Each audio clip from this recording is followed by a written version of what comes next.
اعوذ باللہ من الشیطان الرجیم بسم اللہ الرحمن الرحیم الحمد للہ الذی لا یبلغ مدحتہ القائلون ولا یحصی نعماءہ العادون ولا یغطی حقہ المجتہدون الذي ليس لصفته حد محدود ولا نعت موجود ولا وقت معدود ولا أجل ممدود فطر الخلائق بقدرته ونشر الرياح برحمته والصلاة والسلام على الرسول المسدد المصطفى العمجد المحمود الأحمد سیدنا و مولانا و مولا الکونین جد الحسن والحسین عانی ابا القاسم محمد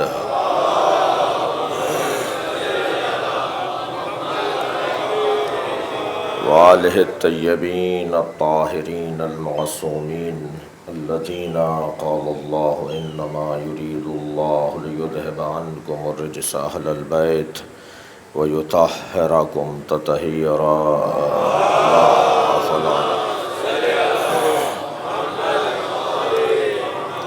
وَلَعْنَةُ اللَّهِ عَلَىٰ أَعْدَائِهِمْ أَجْمَعِينَ مِنْ يَوْمِ عَدَاوَتِهِمْ إِلَىٰ قِيَامِ يَوْمِ الدِّينِ أَمَّا بَعْدُ قَالَ الْحَكِيمُ فِي قُرْآنِ الْكَرِيمِ بِسْمِ اللَّهِ الرَّحْمَٰنِ الرَّحِيمِ الْحَمْدُ لِلَّهِ رَبِّ الْعَالَمِينَ الرحمن الرحیم مالک یوم الدین ایاک نعبد و ایاک نستعین صلوات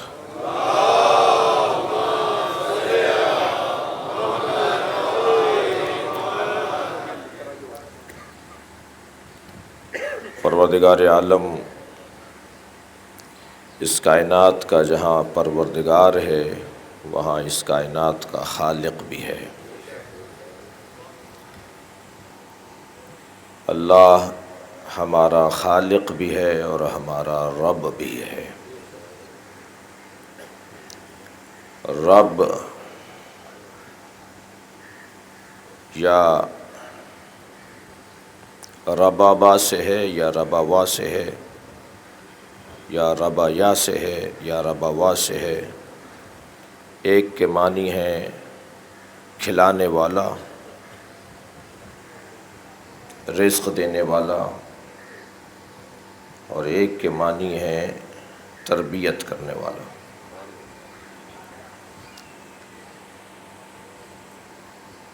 پالنے والے کا ترجمہ، رب کے لیے پالنے والے کا ترجمہ جامع ترجمہ نہیں ہے۔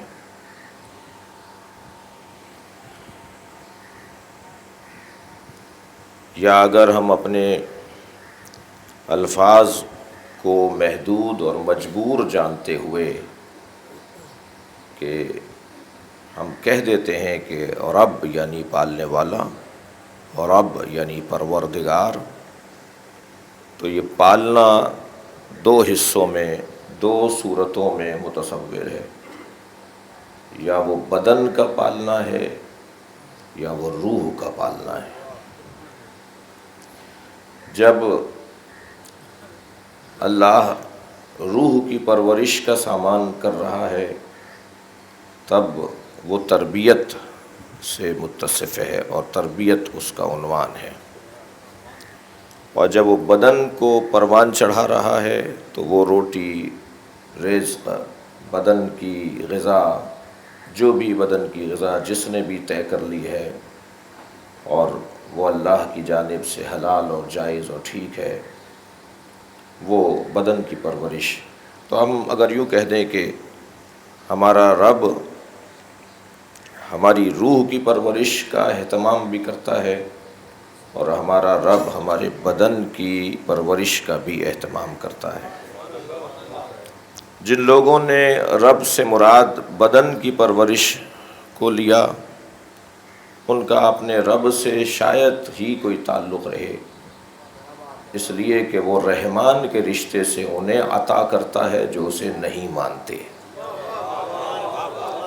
مگر وہ رحیم کے رشتے سے انہیں بھی عطا کرتا ہے کہ جو اس کا کلمہ پڑھتے ہیں۔ تو ہم اپنے صلوات پڑھیں ذرا محمد و آل محمد۔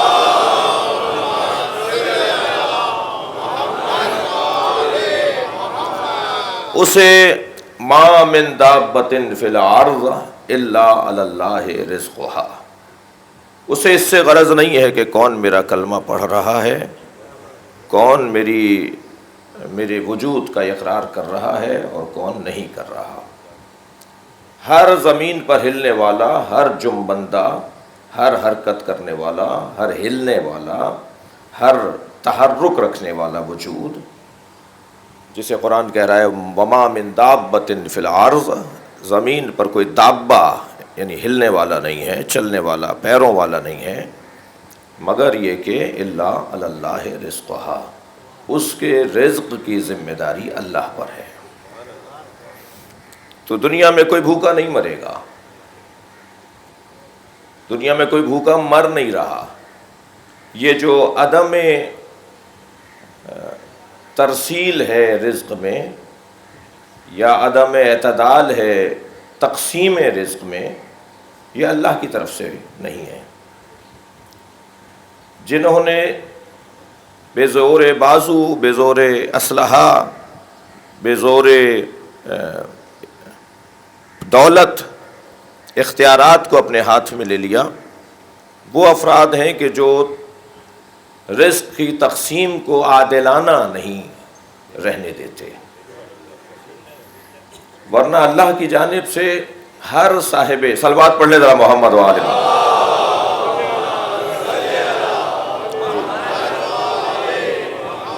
اللہ کی جانب سے ہر ذی حیات، ہر دابہ، ہر جاندار کو اللہ کی طرف سے رزق ملنا ہے۔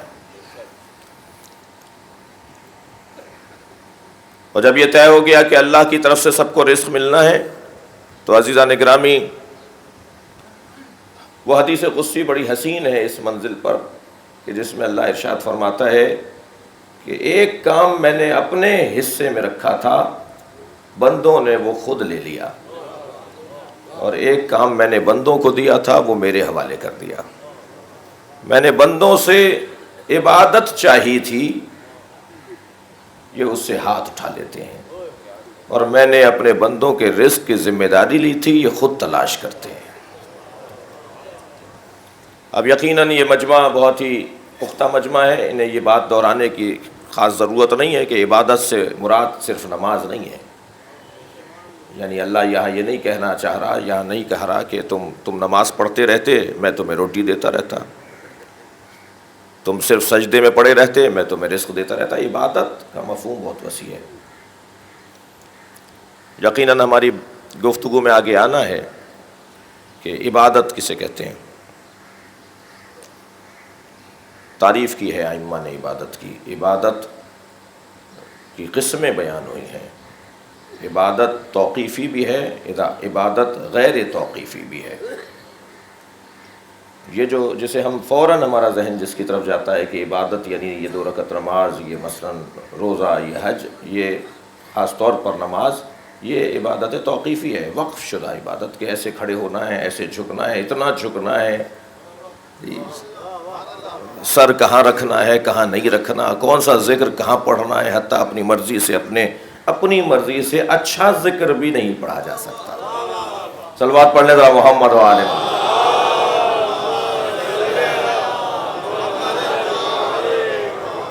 اس سے بہتر صلوات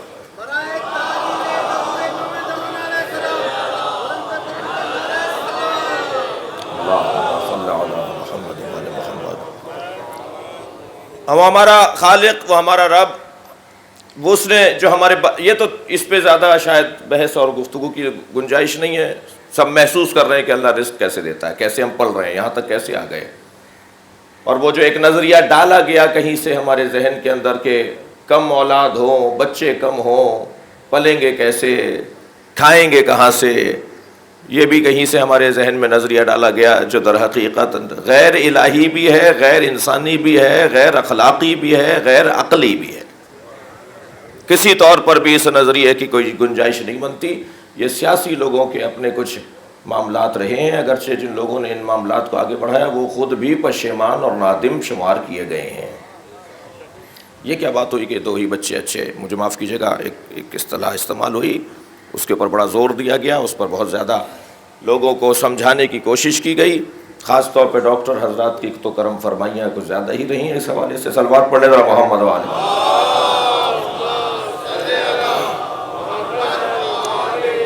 لیکن نہیں عزیزان گرامی، یہ کوئی نظریہ قابل قبول نہیں ہے۔ 2 بچے ہوں اور وبال جان ہو، معاشرے میں فساد ان کے ذریعے ہو، مفسد فی الارض ہو، نہیں۔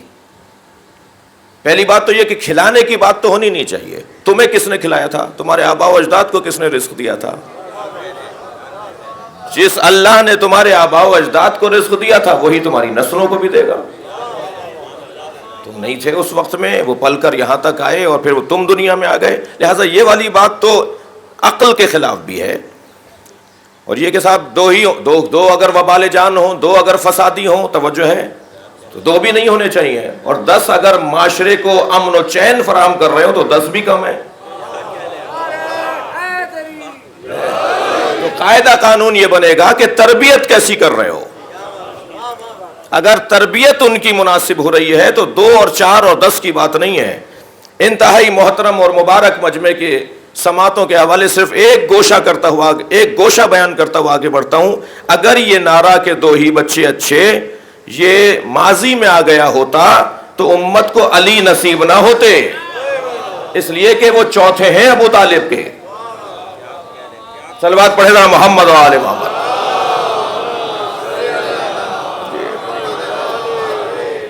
اور فرما رہے ہیں لہٰذا یہ منطق کسی طور پر کون کھلائے گا کون دے گا؟ یہ اللہ کھلائے گا، اللہ دے گا۔ ہم مدرسے میں جب جا رہے تھے تو ایک ہمارے صاحب فرمانے لگے کہ صاحب مولوی بن رہے ہیں، کھائیں گے کہاں سے؟ اب نہ اس وقت ہمیں آج کے حالات کا علم تھا اور نہ ہی انہیں اندازہ تھا کہ ہونے کیا جا رہا ہے۔ کہنے لگے جی کھائیں گے کہاں سے؟ مولوی بن رہے ہیں، چندوں پہ پلیں گے، فاتحہ کے کھانے کھائیں گے۔ اب سے 25-30 سال پہلے کا ماحول تو آپ کے ذہن میں ہے، اور بہرحال کچھ زیادہ بات کروں گا تو شاید اپنی طرف اشارے ہو جائیں۔ ہم نے کہا صاحب وہ اللہ نے کہا ہے وَمَا مِن دَابَّةٍ فِي الْأَرْضِ إِلَّا عَلَى اللَّهِ رِزْقُهَا، زمین پر کوئی ہلنے والا نہیں ہے مگر یہ کہ اس کے رزق کی ذمہ داری ہماری ہے۔ کہنے لگے نہیں بات تو ٹھیک ہے، قرآن کی آیت ہے، مگر پھر بھی کچھ سوچا تو ہوگا کیسے زندگی گزرے گی؟ بھائی تمہارے آگے بڑھ کر خاندان بنے گا اور معاملات بڑھیں گے، کیسے زندگی گزارو گے؟ ہم نے ایک اور آیت پڑھ کے سنا دی، کبھی حدیث سنائی، کبھی آیت سنائی، مگر وہ اپنی ہی بات پر اٹکے ہوئے تھے کہ آخر کیا ہوگا، کیسے کھاؤ گے؟ تو ہم نے مزاحاً ان سے کہا کہ ہاں وہ ایک اسرائیل کا یہودی ہے، اس نے کہا ہے کہ $100 مہینے کے دوں گا۔ کہنے لگے اب ہوئی نا بات، یہ ہے مزاج۔ صلوات پڑھے گا محمد و آل محمد۔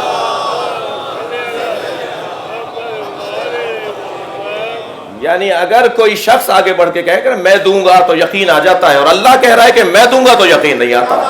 صلوات پڑھے محمد و آل محمد۔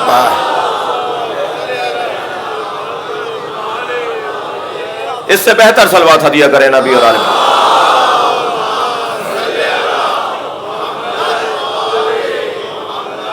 آپ میں سے ہم میں سے شاید ہر ایک نے یہ تجربہ کیا ہو کہ کام بالکل بندگلی تک پہنچ جاتا ہے مگر اللہ کوئی رستہ بنا دیتا ہے۔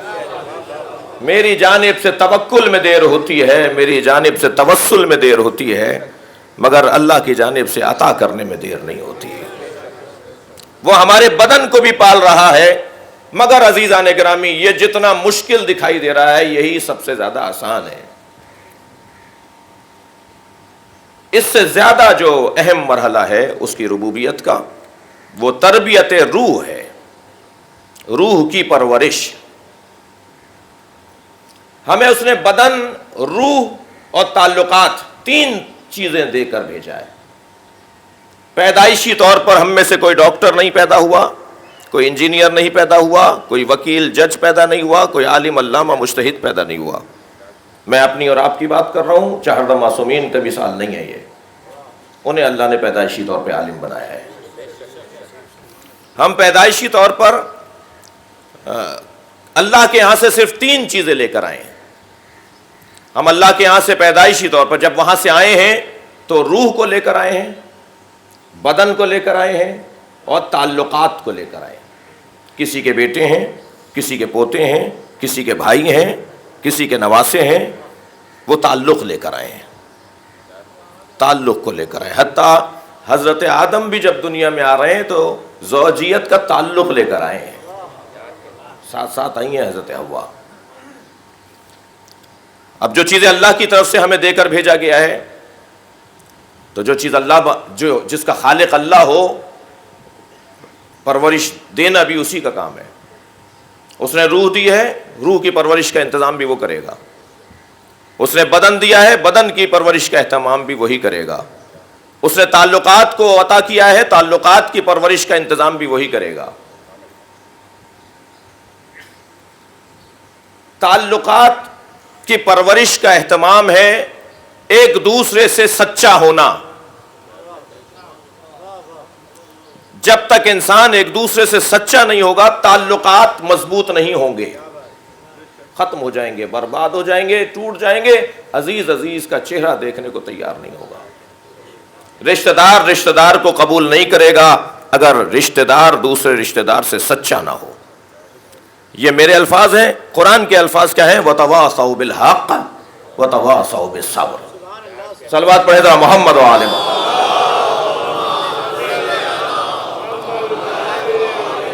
ایک دوسرے سے حق کی بات کرو اور ایک دوسرے کو صبر کی تلقین کرو. یہ ایک دوسرے سے سچا ہونا ہے. یہ جو ایک دوسرے سے سچا ہو کر اسے حق کی بات سناتا ہے اور صبر کی تلقین کرتا ہے, وہ کچھ دیر کے لیے شاید کبھی کبھی برا لگتا ہو, مگر دوستی پکی اسی سے ہوتی ہے جس نے سمجھایا ہوتا ہے کہ تم یہاں غلطی کر رہے ہو. خاص طور پر ان کے جنازوں پر بڑی رونق ہوتی ہے جو روک ٹوک والا مزاج رکھتے تھے. کون چلا گیا؟ امر بالمعروف کرنے والا چلا گیا. کون چلا گیا؟ سمجھانے والا نہیں رہا. کون چلا گیا؟ جس نے ہماری ترقی کو عزیز رکھا, وہ اب اس دنیا سے چلا گیا. اس کی قبر پہ بڑی رونق ہوتی ہے, اس کے جنازے پہ بڑی رونق ہوتی ہے. وہ تنہا نہیں رہتا ہے اس دنیا سے جانے کے بعد بھی. تو یہ تعلقات کی غذا ہے. بدن کی غذا تو یہی, جیسا بدن مادی ہے تو یہ ہماری بدن کی غذا بھی مادی ہوگی. ہمارا بدن چونکہ بہت چھوٹا سا تھا, 6 فٹ کا ہو گیا, یہ بدن مادہ ہے, تو اس کے لیے جو غذا کی ضرورت ہے وہ بھی مادی ہے. البتہ یہاں اس بات کا بھی خیال رکھا گیا ہے کہ تمہارے ساتھ جو اللہ نے یہ 3 چیزیں دی ہیں, ان میں روح کو تعلقات پر اور بدن پر غلبہ حاصل ہے, ترجیح حاصل ہے. لہٰذا اپنے ہر کام سے پہلے اس بات کا خیال رکھنا کہ کہیں تمہاری روح متاثر نہ ہو رہی ہو. تم اگر کوئی کھانا بھی کھا رہے ہو, کوئی لقمہ بھی اپنے حلق سے اتار رہے ہو, تو اس بات کا خیال رکھنا کہ یہ لقمہ کہیں تمہاری روح پر اثر نہ کرے. لہذا کہا خبردار وہ مت کھاؤ, وہ مت کھاؤ. کیا وہ کھانے سے بدن کمزور پڑ جاتا ہے؟ شاید بہت ساری غذائیں ہوں جن کے کھانے سے بدن زیادہ مضبوط ہوتا ہو, جنہیں اسلام نے حرام قرار دے دیا, جنہیں شریعت نے حرام کہہ دیا. شاید بہت ساری ایسی غذائیں ہوں, لہذا اس شوق میں مبتلا لوگ ان غذاؤں کا استعمال کرتے ہیں. بدن بڑا مضبوط ہوتا ہے, لیکن اسلام کے مد نظر اللہ جو رب حقیقی ہے, جو روح کی پرورش چاہتا ہے, اس کے مورد نظر یہ ہے کہ تمہاری روح کہیں کمزور نہ پڑنے پائے. اگر تم بدن کو بھی پرورش دے رہے ہو, بدن کو بھی پروان چڑھا رہے ہو, مجھے کچھ دیر کے لیے معاف کیجیے گا, میری تمہید لمبی ہو رہی ہے, لیکن میں چاہتا ہوں کہ میرا یہ مفہوم ذرا روشن ہو. یہ بدن تمہارا اگر پروان بھی چڑھے تو تمہاری روح کمزور نہ پڑے. حتیٰ بعض اوقات وہ چاہتا ہے کہ بدن کو کمزور کر لو, روح کو کمزور نہ ہونے دو, تمہاری روح ہمیشہ مضبوط رہے. اب روح کی مضبوطی کی خاطر اب وہ دیکھ رہا ہے یہ چیز نہیں کھاؤ, وہ چیز نہیں کھاؤ, یہ حرام ہے, یہ حرام ہے, یہ حرام ہے. جو ان مفاہیم سے وابستہ نہیں ہے, جو ان مضامین کو سے مانوس نہیں ہے, وہ کہیں گے جی کیا بات کر رہے ہیں, کھاؤ پیو عیش اڑاؤ, یہ بدن اپنا مضبوط کرو, صحت اچھی کرو, یہ کیا کہہ دیا کہ یہ نہیں کھاؤ اور وہ نہیں کھاؤ. آپ دیکھیے ہر غذا جو میرے اور آپ کے حلق سے نیچے اترتی ہے اس کا ایک اثر ہے, اس کا ایک اثر ہے. شیر کا گوشت حرام ہے, درندے جانوروں کا گوشت حرام ہے, فلاں جانور جو درندہ نہیں ہے، جو نوچ کے نہیں کھاتا، اس کا گوشت حلال ہے. ایک فہرست ہے پوری کون کون سے جانور حرام ہیں، کون کون سے جانور حلال ہیں.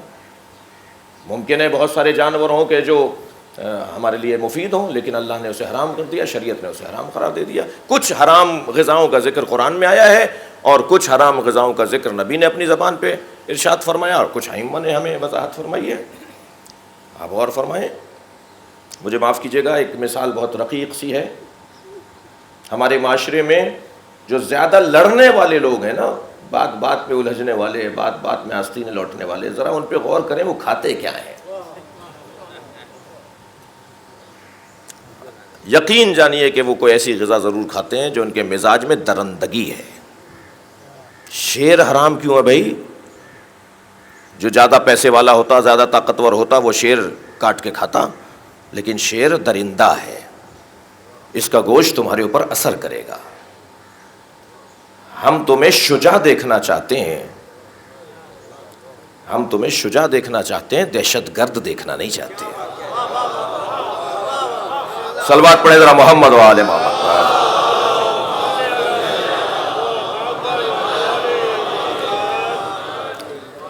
مطمع نظر روح کی پرورش ہے. اب اس روح اور اس بدن کے اندر عزیزان گرامی ہیں ساتھ ساتھ، مگر لڑائی بڑی شدید ہے. دونوں ساتھ ساتھ ہیں مگر شدید اختلاف ہے دونوں میں. روح کا کام ہے پرواز کرنا، بلندی پر جانا، اور بدن کا کام ہے پستی کی طرف آنا. بدن انسان کو پستی کی طرف کھینچتا ہے، روح انسان کو بلندی کی طرف لے جاتی ہے. دونوں کی سمتیں مختلف ہیں، بس جو چیز جس پر غالب آ جاتی ہے اسی کی حکومت ہو جاتی ہے. اگر بدن روح پر غالب آ جاتا ہے تو یہی روح بدن کی خاطر، رزق کی خاطر، اس بدن کی ضرورت کی خاطر یہی روح اتنی بزدل ہو جاتی ہے کہ میدان سے بھاگنے پہ تیار ہو جاتی ہے. اور اگر یہ روح بدن پر غالب آ جائے تو عورت ہونے کے باوجود بھاگتے ہوئے مردوں کو روک لیتی ہے. یہ شجاعت کہاں سے آئی؟ یہ بہادری کہاں سے آئی؟ یہ روح کی مضبوطی کی وجہ سے. اور عزیزان گرامی، روح کی غذا موسیقی نہیں ہے. روح کی غذا موسیقی نہیں ہے، اللہ، رسول اور اہل بیت کا ذکر ہے. صلوات پڑھیں محمد و آل محمد.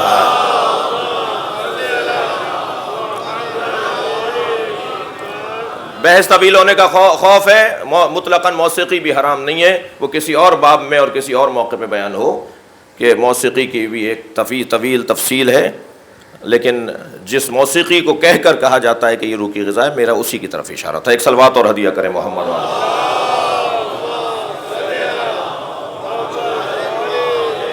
اب اس رب حقیقی نے جو ہمارا پرورش دہندہ ہے، ہماری روح کو پرورش دینا چاہتا ہے، ہمارے بدن کو پالنا چاہتا ہے، اس نے ہمارے روح کی پرورش کے لیے جو اہتمام کیا اسے کہتے ہیں قرآن. یہ قرآن روح کی پرورش کا انتظام ہے. ایک خاص غذا اس سے حاصل ہوتی ہے روح کو، ایک خاص تسکین روح کو اس سے حاصل ہوتی ہے. کل بات جہاں میں نے چھوڑی تھی وہاں سے آج اسے پیوست کر رہا ہوں کہ اِنَّا جَعَلْنَاهُ قُرْآنًا عَرَبِيًّا لَعَلَّكُمْ تَعْقِلُونَ. دو طرح کی آیات ہیں، دو مختلف جگہوں پر، سورہ توبہ میں، سورہ زخرف میں. ایک جگہ ارشاد ہوا اِنَّا أَنزَلْنَاهُ قُرْآنًا عَرَبِيًّا لَعَلَّكُمْ تَعْقِلُونَ. ایک جگہ ارشاد ہوا اِنَّا جَعَلْنَاهُ قُرْآنًا عَرَبِيًّا لَعَلَّكُمْ تَعْقِلُونَ. ہم نے اس قرآن کو عربی زبان میں نازل کیا ہے تاکہ تم سمجھ پاؤ. معلوم یہ ہوا وہ قرآن، یہ قرآن. صلوات پڑھے ذرا محمد و آل.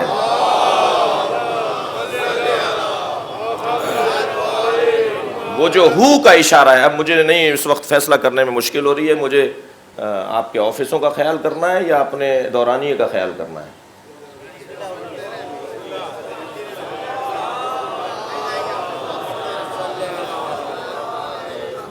نہیں، میں بہت سارے چہرے ملے جھلے دیکھ رہا ہوں. اور کچھ ہے جو بسم اللہ کہہ رہے ہیں. اب میں یہ طے کروں کہ کون سے اس وقت جو ہے وہ ایک صلوات پڑھ لیں ذرا محمد والے.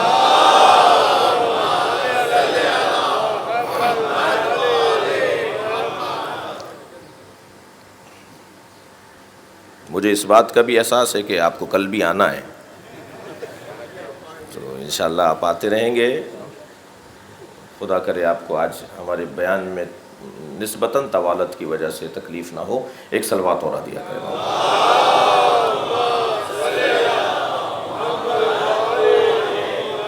اس سے بہتر صلوات ہدیہ کرتے ہیں.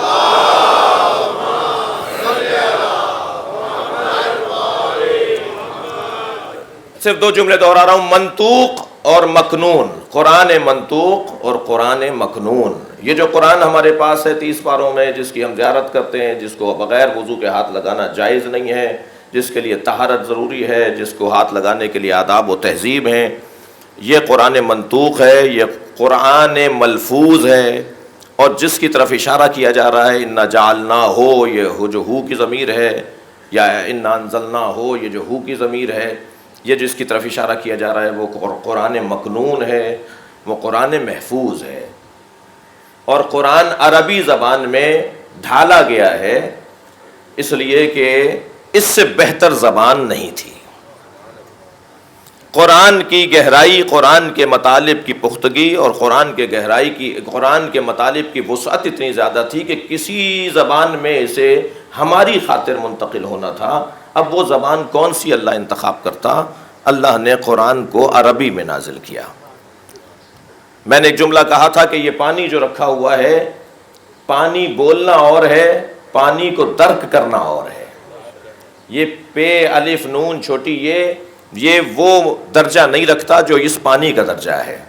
بس جتنا فرق اس الفاظ کے قالب میں اور اس کی حقیقت میں ہے، اتنا ہی عربی زبان میں اور قرآن کی حقیقت میں فرق ہے.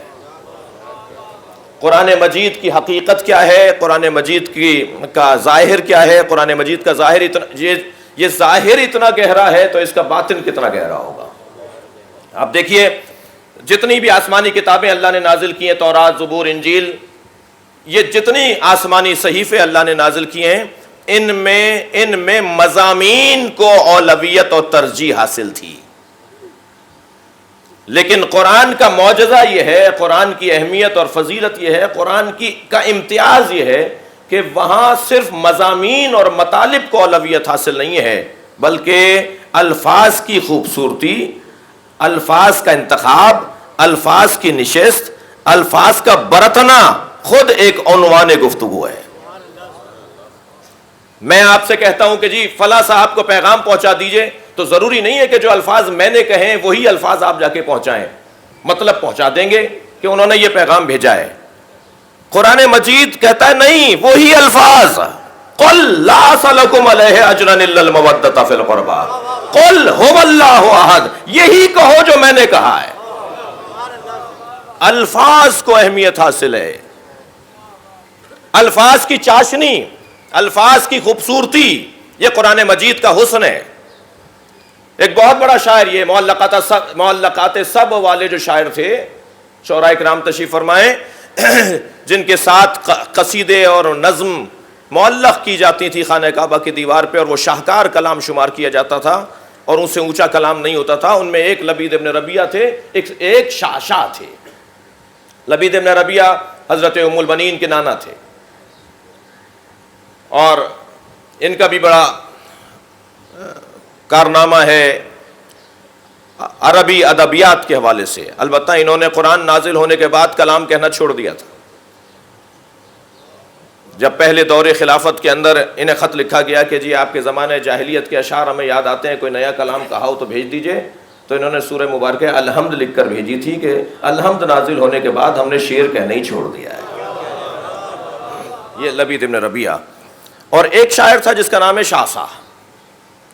اس کا انداز یہ تھا کہ یہ بولتا نہیں تھا، بات کم کرتا تھا. جب یہ بازار عکاظ لگتا تھا جہاں پر شعراء اپنے کلام کو پیش کرتے تھے، پوری دنیا کے شعراء جمع ہوتے تھے، پوری دنیا سے بازار سجنے کے لیے مارکیٹ لگتی تھی، تو یہ وہاں آتا تھا اور ایک ماحول بنتا تھا شعر و شاعری کا. تو سال میں ایک مرتبہ باہر نکلتا تھا اور اس کا کلام ہمیشہ مدتوں سے ہمیشہ اس کا کلام سارے کلاموں پہ غالب قرار پاتا تھا. اور کوئی ملنے جاتا تھا اس سے ملاقات نہیں کرتا تھا, جواب نہیں دیتا تھا, کم بولتا تھا. جب سورہ مبارکہ توجہ ہے, جب سورہ مبارکہ کوثر نازل ہوا, نبی نے فرمایا اسے خانہ کعبہ پہ جا کے آویزہ کر دو. جی جیسے ہی سورہ کوثر کو, 3 آیتیں نا, جیسے ہی سورہ کوثر کو خانہ کعبہ, اور وہاں پر 100 سطروں کے کلام ہوتے تھے, جو ہے 100 مصروں کے کلام ہوتے تھے. یہاں پر ایک مرتبہ وہ 3 آیتوں پر مشتمل چھوٹا سا مختصر ترین سورہ جب خانہ کعبہ کی دیوار پہ آویزہ کیا گیا, تو کسی نے جا کے بتایا کہ شاہ صاحب وہاں ایک ایسا کلام رکھا گیا ہے جو سارے کلاموں پہ غالب نظر آ رہا ہے. جتنے کلام ہیں سب ماند پڑ رہے ہیں ان جملوں کے اوپر. کہنے لگے اتار کے لاؤ, کیسا ہے؟ جیسے ہی سورہ کوثر اس نے دیکھا, کھڑا ہو گیا, کہنے لگا ما ھذا کلام البشر, یہ کسی بشر کا کلام نہیں ہے. دنیا میں کوئی پیدا نہیں ہوا جو ایسا کہہ سکے. صلوات پڑھے محمد و آل محمد.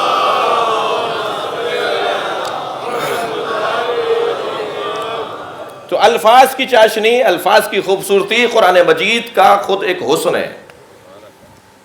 آپ دیکھیے کہ قرآن مجید نہ نثر ہے نہ نظم ہے, اور کلام کی 2 ہی قسمیں ہیں. میں اس وقت جو بات کر رہا ہوں یہ نثر ہے, مجھ سے پہلے جو پڑھا گیا وہ نظم ہے, تیسری کوئی قسم نہیں ہے. مگر قرآن کیا ہے؟ نظم ہے. قرآن کیا نثر ہے؟ قرآن ہے. قرآن کو نظم اور نثر کی قید و بند میں محدود نہیں کیا جا سکتا. عزیزان گرامی, اگر رومی, حافظ, شیرازی, سعدی, جی مولوی یہ لوگ نہ ہوتے تو فارسی ختم ہو جاتی. توجہ ہے, قرآن مجید نے عربی کو زندگی عطا کی ہے. اگر قرآن نہ ہوتا تو عربی زبان کو آج کوئی پوچھنے والا نہ ہوتا. سوال یہ ہے کہ اللہ کو کوئی اور زبان کیوں نہیں؟ اس کی 8-9 علتیں لکھی ہیں اہل تفسیر نے, کہ عربی میں قرآن نازل ہی اس لیے کیا گیا ہے کہ قرآن سے بہتر زبان کوئی نہیں ہے. اس کی وسعتیں, اس کی گہرائیاں, اس کے الفاظ میں تنوع, ایک چیز کے لیے طرح کئی قسم کے الفاظ کا استعمال, اور ایک لفظ کے کئی معنی, یہ قرآن مجید کی جامعیت اور عربی زبان کی آفاقیت کی دلیل ہے. وہ بہت مشہور واقعہ ہے ابو اسحاق کندی کا, لکھ ڈالا رسالہ کہ قرآن میں تو تناقض ہے, ایک آیت دوسری آیت سے ٹکراتی ہے. قرآن ایک جگہ کہہ رہا ہے وما ارسلناک الا رحمتا للعالمین, یہی قرآن ایک جگہ کہہ رہا ہے وبالمؤمنین رؤوف الرحیم, یہی قرآن کہہ رہا ہے النبی اولی بالمؤمنین من انفسہم, یہی قرآن کہہ رہا ہے وما ارسلناک الا رحمتا للعالمین. یا عالمین کے لیے رحمت ہے یا مومنین کے لیے؟ یہی قرآن کہہ رہا ہے ھدی للناس, یہ لوگوں کی ہدایت کے لیے آیا ہے. اسی قرآن میں آیت ہے ھدی للمتقین, یہ متقین کی ہدایت کے لیے آیا ہے. یہ قرآن میں تضاد ہے. قرآن میں ایک آیت دوسری آیت سے ٹکرا رہی ہے؟ نہیں عزیزان گرامی, قرآن کے الفاظ, اللہ اکبر, بھیجا تھا پھر میرے مولا معصوم امام نے, جا کر اسے کہو ابو اسحاق کندی کو کہ حضور جو آپ نے معنی مراد لے کر تناقض کو ثابت کیا ہے, کیا معلوم متکلم کے نزدیک وہ معنی مراد نہ ہو. صلوات پڑھ لیں ذرا محمد و آل محمد.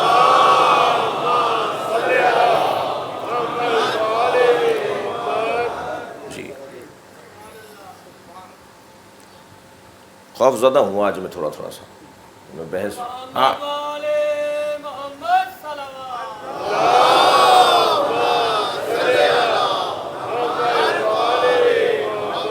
قرآن کو عربی میں 2-4 علتیں بیان کر دوں. قرآن مجید کو جو عربی میں نازل کیا گیا ہے, قرآن مجید کو جو عربی میں اللہ نے, اچھا انزال ہے عربی میں, جال ہے عربی میں, حقیقت قرآنی کچھ اور ہے.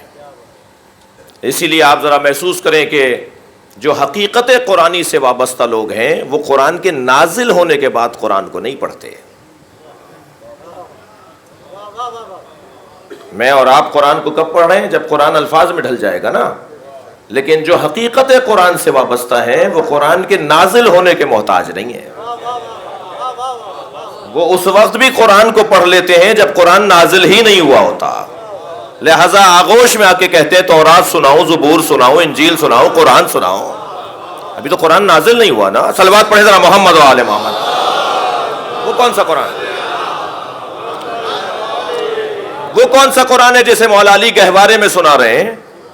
وہ کون سا قرآن ہے جس کے بارے میں امام حسن امام حسین کے لیے فرما رہے ہیں ان اخ الحسین قد عالمنا علما واسقلنا حلما واقربنا من رسول اللہ رحما.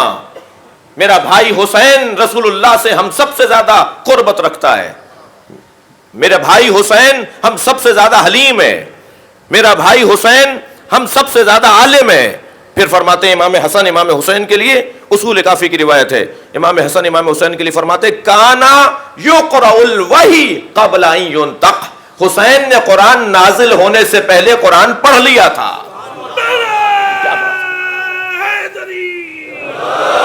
وہ کیا پڑھا تھا امام حسین نے؟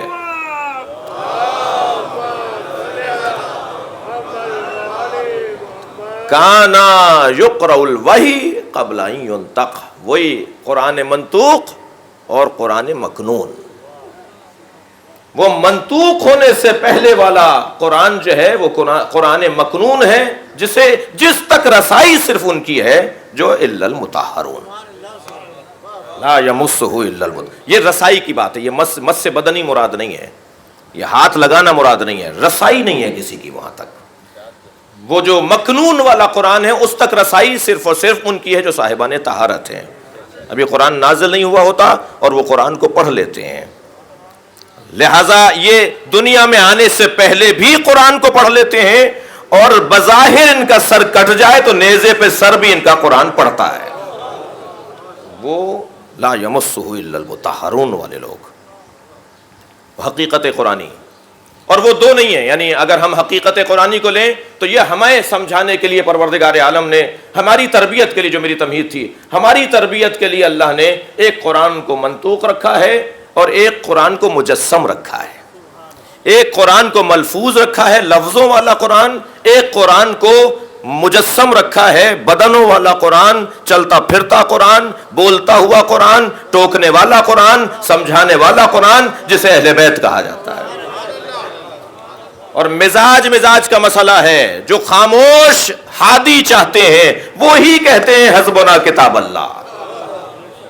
لیکن جو ٹوکنے والوں کو بھی پسند کرتے ہیں، واعظ کرنے والوں کو بھی پسند کرتے ہیں، نصیحت کرنے والوں کو بھی اپنا ہادی مانتے ہیں، پھر وہ صرف خاموش ہادی کی طرف نہیں جاتے. یہ الفاظ میں ڈھلا ہوا، یہ صفحات پر اترا ہوا قرآن اور یہ پیکروں میں ڈھلا ہوا.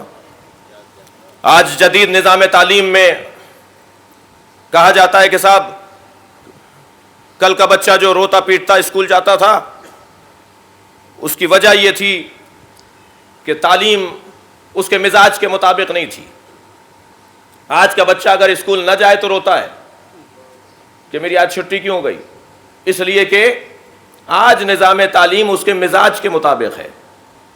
کیا کیا گیا ہے بھائی؟ کیا مزاج بنایا ہے؟ کیا مزاج کا خیال رکھا ہے؟ کھلونوں کے ذریعے،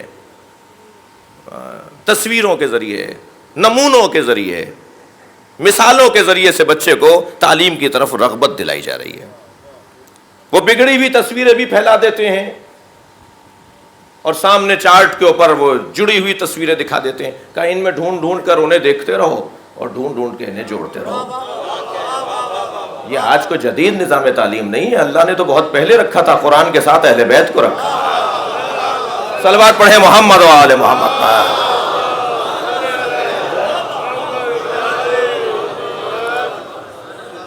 قرآن ایک نظریہ ہے اور اہل بیت اس نظریے پہ عمل کر کے دکھانے والا وجود ہے. کوئی بات بھی زور عقیدت میں نہیں ہو رہی. جنگ صفین میں یہ الفاظ مولا علی کے ہیں. بھاگتے ہوئے لوگوں سے پوچھا تھا کیوں جا رہے ہو؟ کہ ہم قرآن سے نہیں لڑ سکتے، نیزوں پہ قرآن اٹھا لیے ہیں کہ ہمارے پاس قرآن ہے.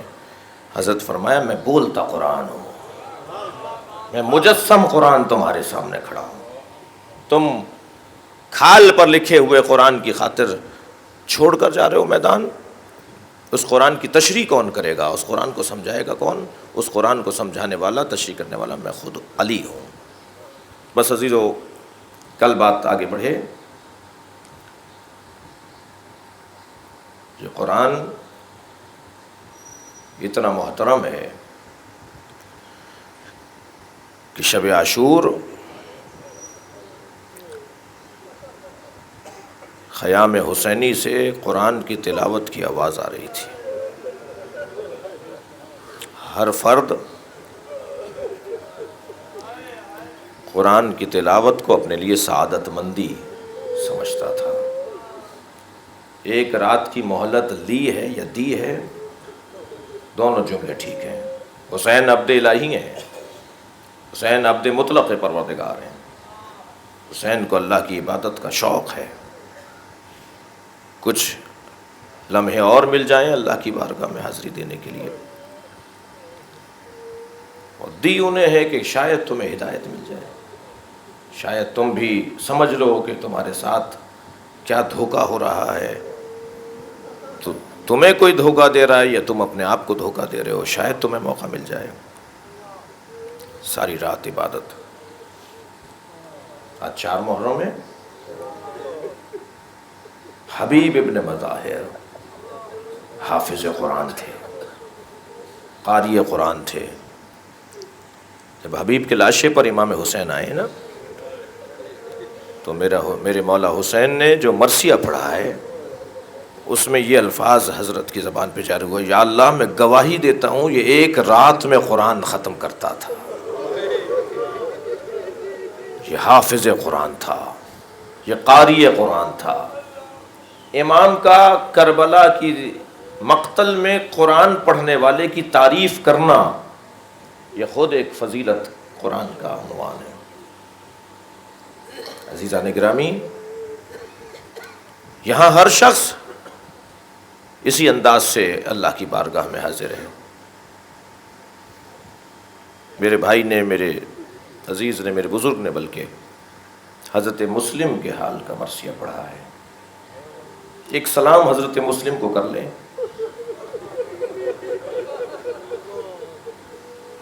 بہت سخت ہے تنہائی میں بھی حسین کو یاد رکھنا.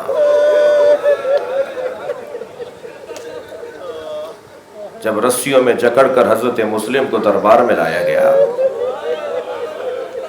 تو یہ شیر رسیوں میں جکڑا ہوا ضرور تھا، مگر اس کا حوصلہ دیدنی تھا، ان کے چہرے کا جلال دیدنی تھا. انتہائی روب اور جلال کی کیفیت میں کھڑے ہیں کہ کرسی پہ بیٹھے ہوئے ایک شخص نے کہا: تم نے امیر کو سلام نہیں کیا؟ تو فرمایا: ما ارا امیرن سوى الحسین، میں حسین کے علاوہ کسی اور کو امیر مانتا ہی نہیں ہوں، میرا امیر تو حسین ہے. عبید اللہ نے وصیتیں پوچھی تو آپ نے 3 وصیتیں فرمائیں. فرمایا کہ میں نے کچھ قرضہ لیا ہے، میری زرہ بیچ کے میرا قرضہ اتارا جائے. اللہ رے، معاملات کی اتنی فکر ہے. ہم بعض اوقات وصیتوں میں کہتے دیتے ہیں کہ ہماری اتنی نمازیں رہ گئی ہیں، پیسہ کتنا رہ گیا ہے کسی کا ہمارے اوپر. حضرت مسلم کی زندگی کا پیغام، کربلا کے پیغامات. فرما رہے ہیں میں نے قرضہ لیا ہے، میرے یہ زرہ بیچ کر میرا قرضہ اتارا جائے. معاملات، عبادات میں انسان گہرا ہو اور معاملات میں کمزور ہو، یہ کربلائی نہیں ہے. کربلائی ہونے کے لیے معاملات اور عبادات دونوں کو ملحوظ رکھنا ہے. فرمایا میری دوسری وصیت یہ ہے کہ اگر تم میں سے کوئی ذرا سا بھی انسان ہے تو وہ حسین کو خبر پہنچائے کہ حسین کوفہ نہ آئے. کوفے والوں نے وفاداری نہیں کی. پھر فرمایا کہ مجھے پانی چاہیے، مجھے پیاس لگ رہی ہے.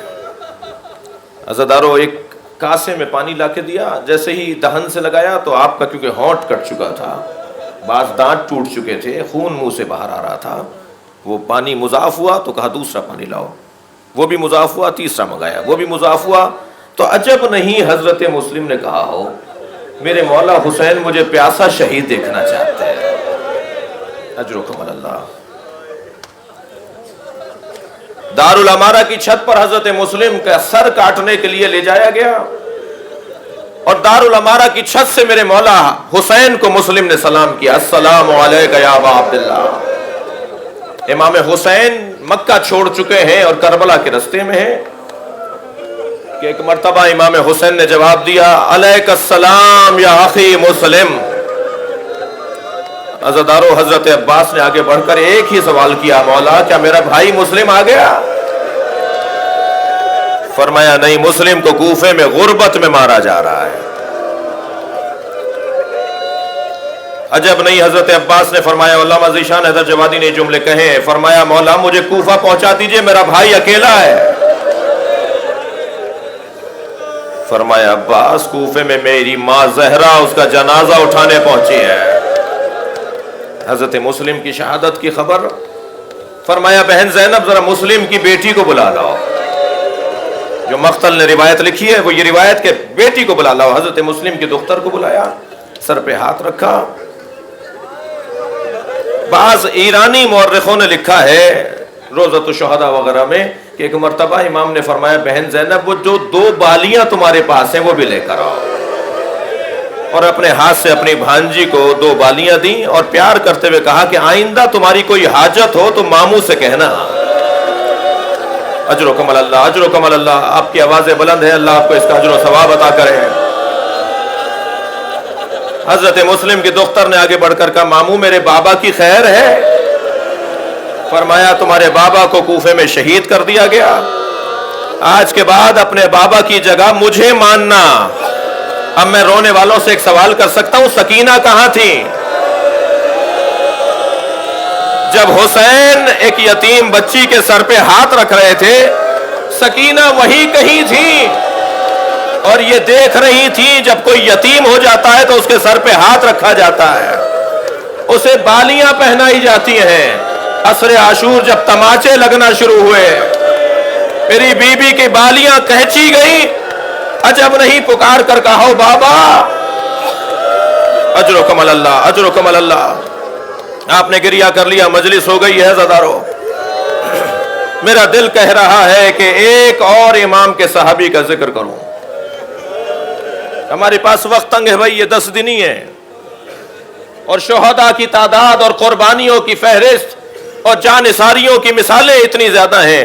حق بنتا ہے کہ اس سعید کو بھی سلام کریں جنہوں نے امام حسین پر اپنی جان قربان کر دی. حسین ابن علی نماز پڑھا رہے ہیں، تیروں کی مہ برس رہا ہے. زہیرقین اور حضرت سعید ابن عبداللہ نے اپنے بدن پہ تیر لینا شروع کیے ہیں. کبھی بازوؤں پہ تیر لے لیتے ہیں، کبھی سینے پہ تیر لے لیتے ہیں. آپ رو رہے ہیں عزادارو؟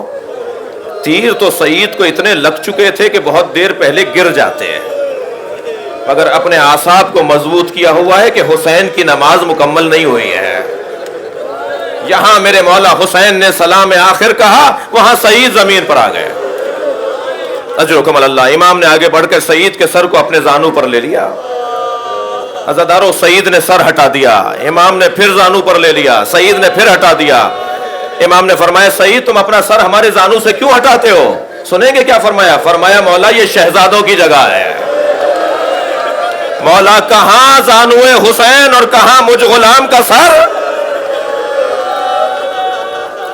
فرمایا سعید کوئی وصیت ہو تو کرو.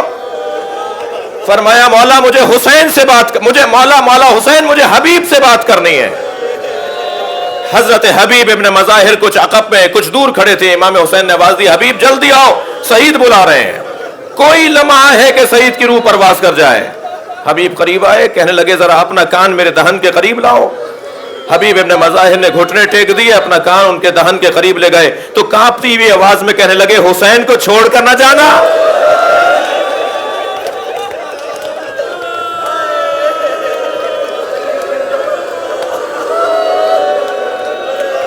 پھر ایک مرتبہ سعید مسکرانے لگے. امام نے فرمایا سعید تمہارے مسکرانے کا سبب کیا ہے؟ فرمایا مولا میرے سرہانے رسول اللہ آ گئے، مجھے جنت کی بشارت دے رہے ہیں. اجرکم اللہ. مجھے جنت کی بشارت دے رہے ہیں. کچھ دیر کے بعد پھر سعید مسکرائے. سعید کیوں مسکرائے ہو؟ کہا مولا میرے سرہانے علی آ گئے. بس مجلس ختم کر رہا ہوں. کچھ دیر کے بعد سعید رونا شروع ہوئے، آنکھوں سے آنسو جاری ہوئے. سعید کیوں رو رہے ہو؟